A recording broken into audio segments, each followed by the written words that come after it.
Thank you. So we have a little time to ask a couple of questions, and hopefully we'll have time to throw it out. Well, we will have time, I'll make sure, throw it out to the audience. But if you can say your name and what your film is, and then I'll start asking the questions.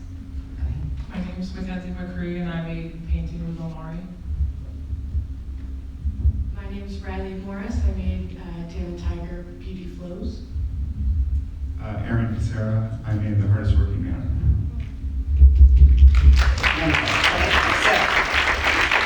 So you all are very different in your films, and I'm just curious as why these subjects? What drew you to them? What was the sort of catalyst that said, I need to do a film about this particular person? So I was taking a lighting with videography and photography class, hence the 3 different types of lighting in the video, and the lighting wasn't like perfect because I was still learning at the time. And I was actually supposed to make a visual of a poem, but that person, when I reached out to them the day of, I had like just gotten home from like a 10-hour shift, and I called them and I was like, oh hey, are you ready? And they were like, oh man, I'm in New York. I said, what? I said, oh. Where were you here in Boston? I was back where I'm from. This is when we went to UMass Dartmouth together, Omauri and I, as an audience. So then I was panicking because the video was due on a Friday and it was like a Tuesday or something like that. And like I said, I worked full time as well. So at the time I'd been growing closer with Omauri and I was like stressed out, and I called Sister and I was like, Sister, help a girl out, I don't know. And Omauri was very accommodating. And yeah, I made that video like the day before it was due. Oh my gosh. And you know, professional ADHD fashion. But honestly, I think that video, I'm glad that person bailed on me, because it made me like closer with Omauri. And yeah, that's my lavender marriage. Like, shout out Sister in the audience. Yes, he was a fan.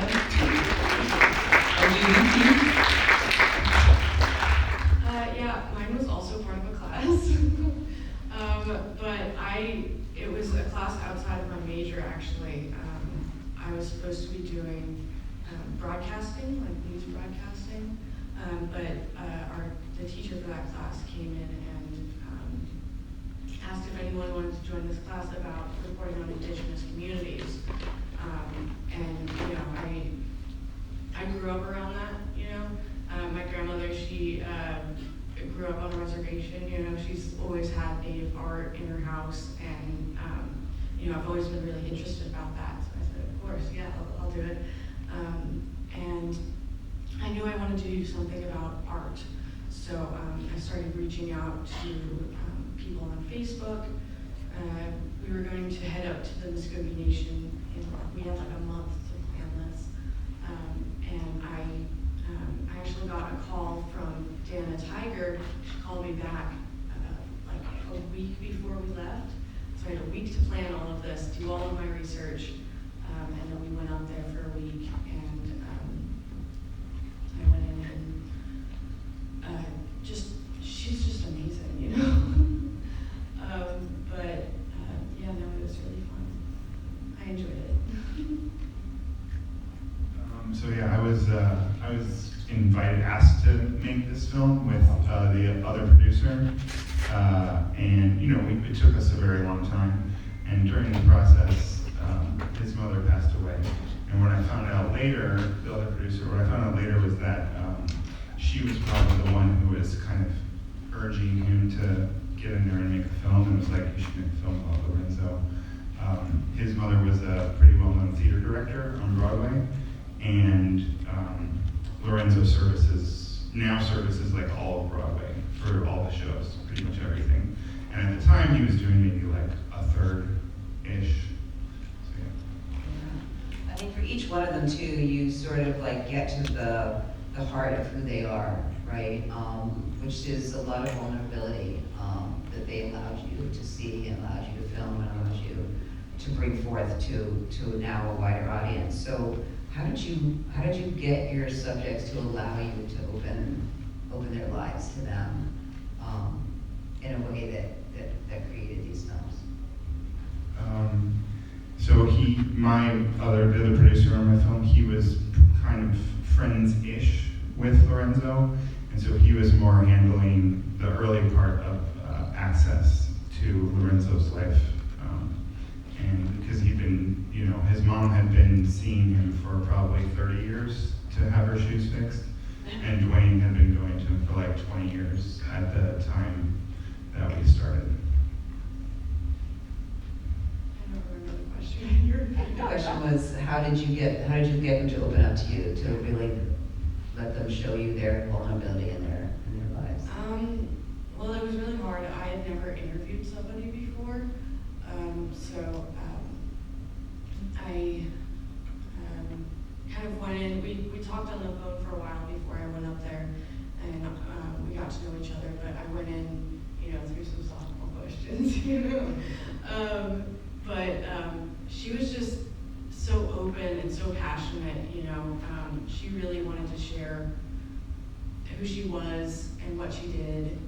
So I feel like I got easy job with that one, But no, she was so open and welcoming,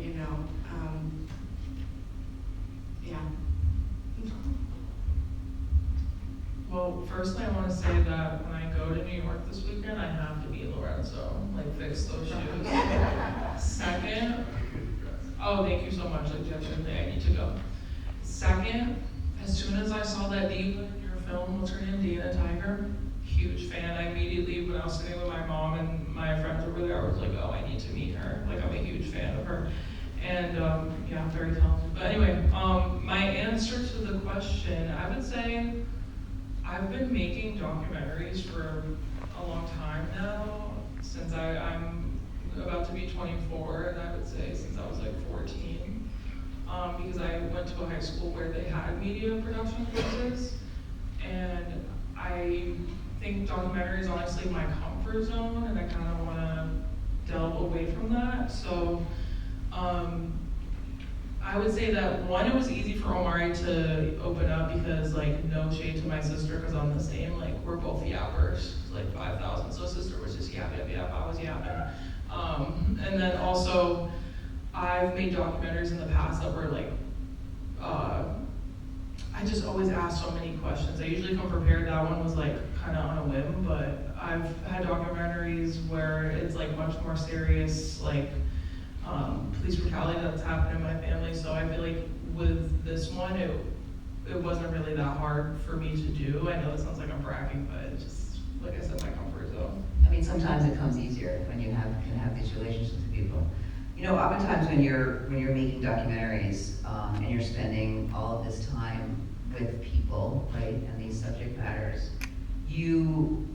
some of that rubs off on you. So I'm curious, and because they have such great stories, a beginning artist, someone who's a craft person who really is an artist, and an artist who's dealing with these, physical disabilities, and you can't not take something away from that has touched you. So what was it in these films, these documentaries, that actually has sort of affected the way, part of your life now? I would say that our documentaries kind of, like you and I, we kind of have similar messaging in that both our subjects were saying that consistency was key in art, and that art is inherently human. So to be consistent in that, even if it's not perfect, and try not, because I feel honestly I'm my own worst enemy when it comes to my filmmaking and photography. I just put so much pressure on myself that it makes me not create.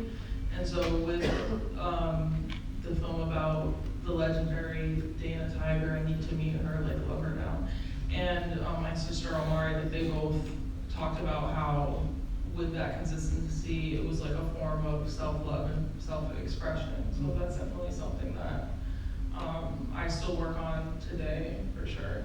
So that's what I got from those films. I think, she said this in the film, but laughter is the key to life.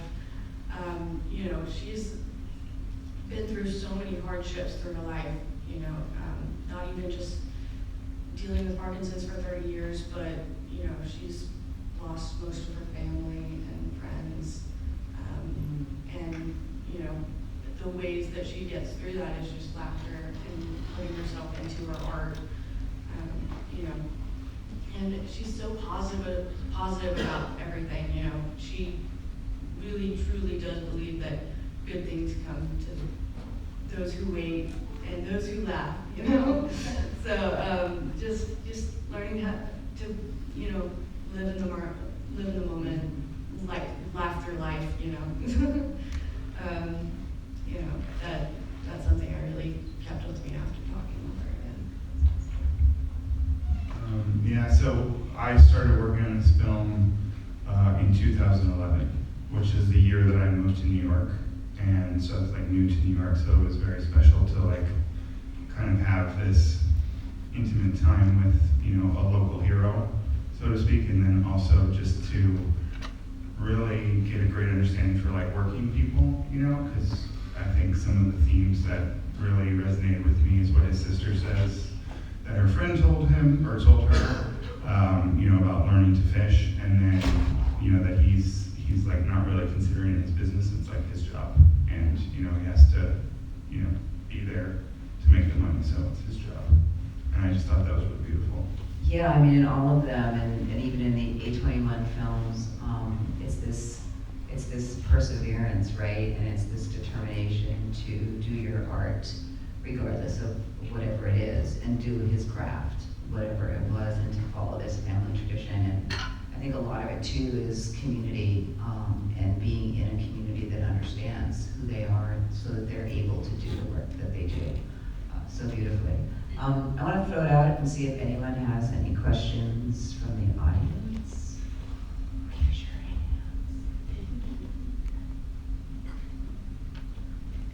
Oh. Yes, sir. How long have you guys been making films? The first. How long have you been making films? That was the question. Yeah, I know you said 14 years old. So the other two, how long have you guys been making films? Well, I was making a lot of skate videos when I was in high school, but the first film I made was in 2009. I've been making news videos a lot since high school, so 2021, I guess. Yeah, I've just been getting a lot better with that. You know, I've improved a lot since then. Yeah, I said 14, but honestly, if I think back, I always was taking pictures, candid, silly photos and videos like on my DS or on my like iPod that I didn't know how to use the internet on. And my mom would always be like, put the phone down, but now looking back, she's probably glad I didn't put the phone down. And then in middle school, I was in a media club, and it was like recorded on someone's phone probably, and we did like the Bean Boozled challenge or something, and then for some reason we did like an Eversource competition. I don't know, we made some type of video on how to save energy, and that like got like 3rd place or something. So then that's what caused me to go to the high school I went to and take media classes and so on. Have you ever had to, this is for any of you, when you're making one of these documentary films, have you ever had to make like a huge pivot, like I thought the film was this, but now it's actually something entirely different? Yeah, so I go to Emerson now, and so I recently was, okay, Snaps. Oh, you went to Emerson too, okay, Emerson alone. But yeah, I took a documentary production course, and I did actually learn a lot about documentary. You know, just because I'm comfortable in it doesn't mean I know everything and anything, I'm still learning. So in that, my final for the course was about my friend Venus, who is a very talented makeup artist, and their journey to being a baby drag queen. And so I wanted to juxtapose their background. They're from an immigrant Haitian household and low income. They share a bedroom with their sister. They live in the projects, and then show how that is contrasted with how like glamorous they are CUNTY, like it's kind of crazy how they serve anyway. So I didn't want to do that, but I didn't get consent to film in their house, even if it was filming them doing their makeup in their room. So I had to pivot, and instead I took inspiration from the song Gasoline Dreams by Outkast, and how they speak of how the American dream is a facade, and how the youth were full of fire, we don't have nowhere to go, nowhere to go. So I take that and I have that throughout the entire film, because it's about how Venus is very talented, but they make barely any money, so there's like always a motif of them like grabbing for spare change and money throughout it. And yeah, Gasoline Dreams, that's the one I had to pivot. Honestly, I think it came out better than my original intention.